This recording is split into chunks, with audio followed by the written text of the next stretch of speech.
Hey everybody, welcome to episode 2 of Talking Shit with Joe and Henry on a Tuesday.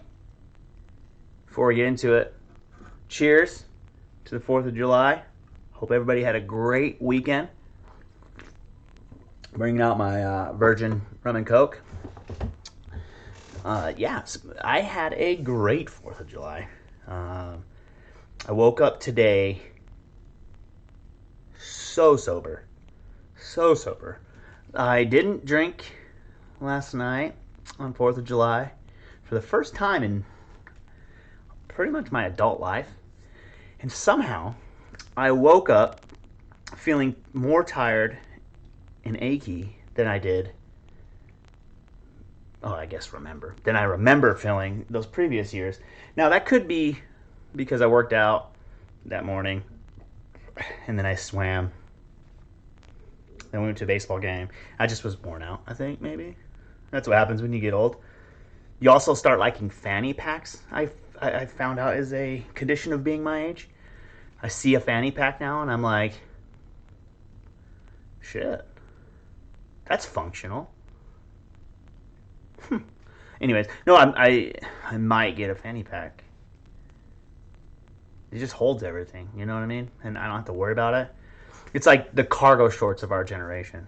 Even though cargo shorts were the cargo shorts of our generation. I don't know. I'm working through that too. I'm also working through a couple other things. I watched. Well, okay. My wife started watching the MGK documentary that just came out. Something in Pink, Love in Pink, Live in Pink, and I like walked by and was like, what are you watching? It's got music. And I didn't know that he had a punk pop music.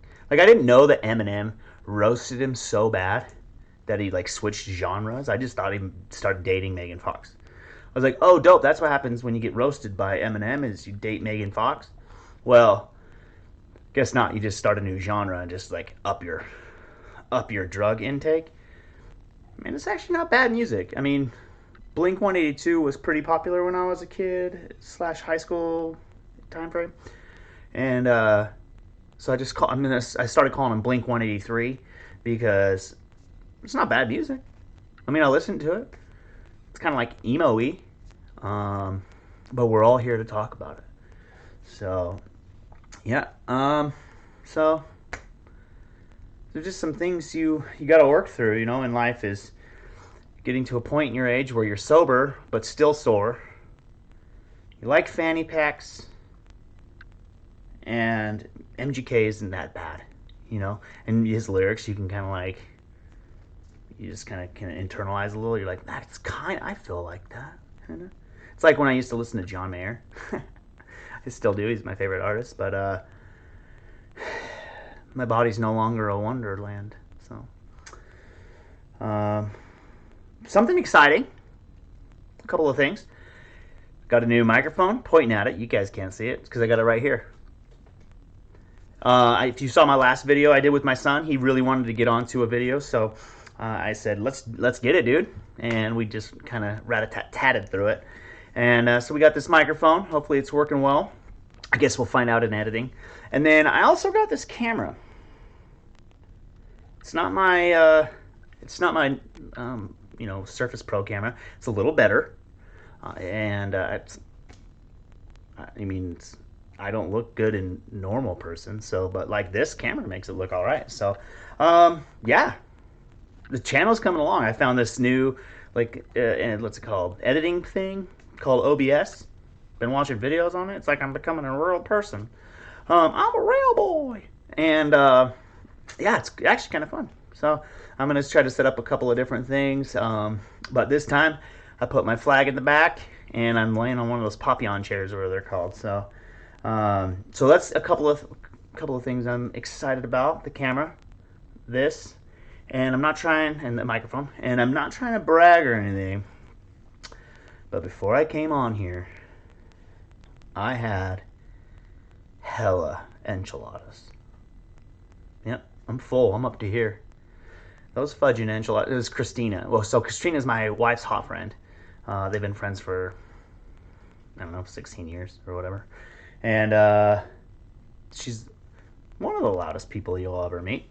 But she's awesome, and she's here, and she's cooking us meals, and they actually just ran out to go get some ice cream, so we got to hurry this up because this is the only quiet time I have in my house.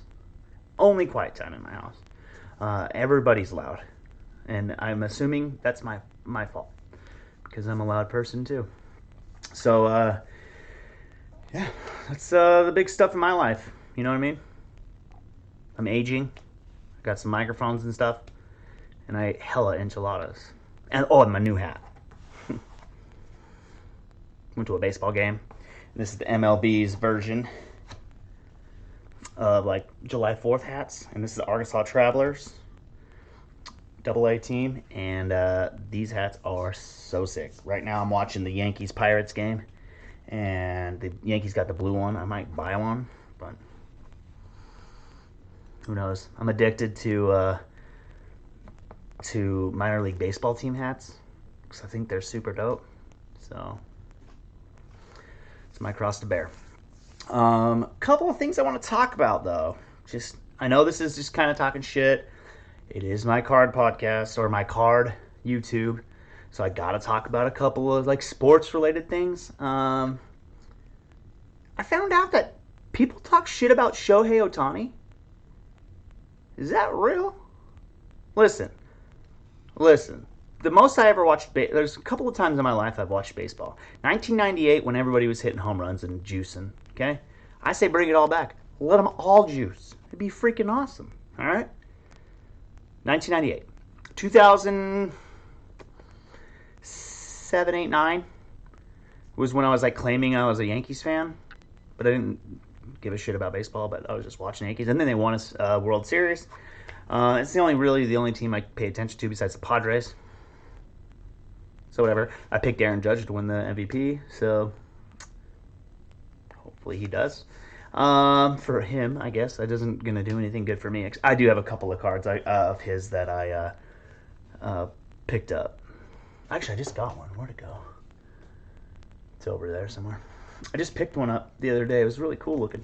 Anyways, yeah. So, anyways, sorry. And 2016 when the Cubs won the World Series. That was the third time. And nowadays is my fourth time I've paid attention to baseball. And it kind of seems weird that anybody could talk shit about Shohei Ohtani. Now listen, I've always heard that hitting a baseball is the hardest thing to do in sports. In all sports, hitting a baseball is the hardest. I'm sure it is. I was always too afraid to hit it, or like too afraid to stand in a batter's box. So when I was a kid, my parents wouldn't let me play baseball because I had too much energy, and I would have just like played with grass or butterflies or something in the outfield and then hated it. So they put me in soccer.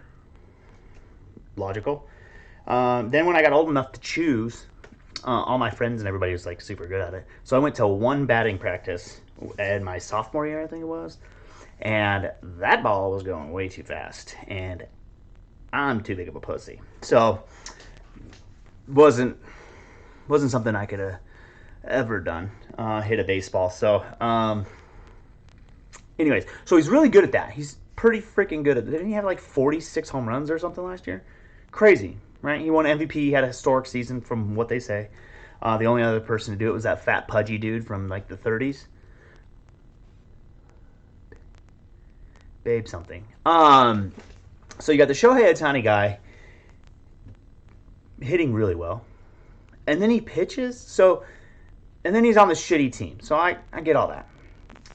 I always see these memes of Trout went 4 for 5 with 4 home runs, and Shohei Ohtani did something crazy on the mound ball, and they still lost by 14 points, the Angels, which I do think is funny because that does happen.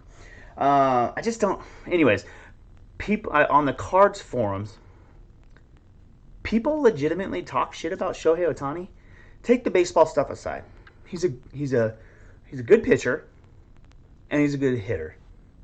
Take all that aside.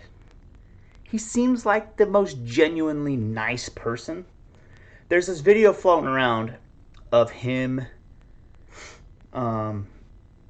every time he sees Ichiro, he like bows and like shake. Like the dude is Japanese, and the Japanese culture is pretty amazing.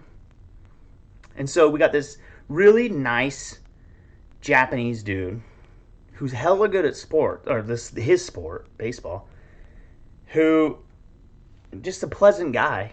It's seemingly, I've never met him, obviously. Um, and people want to hate. I didn't know they could. Just like maybe I'm just oblivious to stuff like that because I just feel like he shouldn't be. Like I can understand hating Tom Brady. I get it. Okay, I get it. Fuck that dude. He's gorgeous. His wife's gorgeous. He wins too many Super Bowls that he shouldn't have. And I will get into that with anybody. He should not have won like at least 4 of those. Atlanta choked. The Seahawks should have ran the ball. Adam Vinatieri. That's 5. I'll give. Oh, he lost and then he loses to the Giants and the Eagles.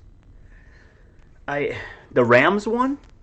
It was like what, 16-14 or some dumb. Come on. Anyways, so I get it. You can hate Tom Brady. LeBron James, I'm a huge fan. But I get it. You know what I mean? He's a billionaire mogul athlete who stands up for people and does the right thing almost every single time. But he's flopped a few times and he had cramps once. I get it. And he's making people like uncomfortable at the whole Jordan. You know how everybody gets super wet and all like guys my age get like crazy wet when they talk about Michael Jordan. He threatens that. But now Curry's in the mix too. So, anyways, back to Shohei Ohtani. There's no way. You can't hate the guy. Please don't. Come on, America. Do better. You know what? And I'm going to campaign for one thing.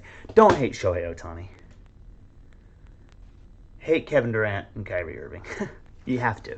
If Kyrie Irving comes to the Lakers, this might be the first year since 2000 that I don't pay attention to what's going on. Every year that they've won a championship from 2000, so I was 14, I have bought their hat and their shirt. If they won a championship with Kyrie, I might throw it off the edge of the flat earth that he thinks is a thing. And Katie too. I don't know. And then they had Harden. Those are like my 3 least favorite players, probably of all time. Who's my other one? Yeah, I'm just gonna put those 3 because I can't think about it. I don't know. So yeah, I would campaign for loving Shohei, not KD. That dude is the weakest. I've never been a fan of his. Like, I always thought he was a good shooter and everything. Even from Texas, I thought he was a good shooter. He's a good ball player, but not my cup of tea. Whatever. That's just my opinion on that. So, but card stuff, we want to get into that. I haven't really made any purchases lately. I mean, I got that Aaron Judge card, which is somewhere. Whatever. I'll find it one year. I got that. I haven't been buying a lot because what I'm trying to really do is keep myself suppressed to saving my money. Some people call it a budget. I think they're pretentious. I've been trying to save my money because I really, really, really want a 1986 Fleer. You may be laughing. And the answer is yes, I still believe that's Jordan's true rookie. And if you're one of my friends who doesn't know anything about cards, just know there's this card that everybody's collected since they were kids. 1986 Fleer. It's a Michael Jordan card. It's considered his rookie card. Major companies won't grade a 1984 star, which is an inferior card, by the way. The picture's worse. Everything's worse. And now Nat Turner, the PSA person, PSA is a grading company, said, hey, we'll now grade those cards because they used to not, because there was counterfeiting issues and yada, yada, yada. Stuff you don't care about if you're my non-card friend people. However, now people are like arguing over which one's the real. How about this? Golden rule of collecting cards. Collect whatever the fuck you want. That's all I'm going to say. Like, if you like that 86, which I do, and I never have been able to buy one, because when I had $10, they were $100, and then when I had $100, they were $1,000, and now I have $1,000, and they're $3,000 for the shittiest version. It's so expensive. All I want is a piece of cardboard with Michael Jordan's old face on it. But his young face when he was just the old card. So what I'm trying to do is save my money and buy one later. That's all I'm doing. Selling some stuff, buy one. This year was my year of sales for grails. It's on my Instagram, Cards on Tap. See that? Promotion brought to you by Cards on Tap.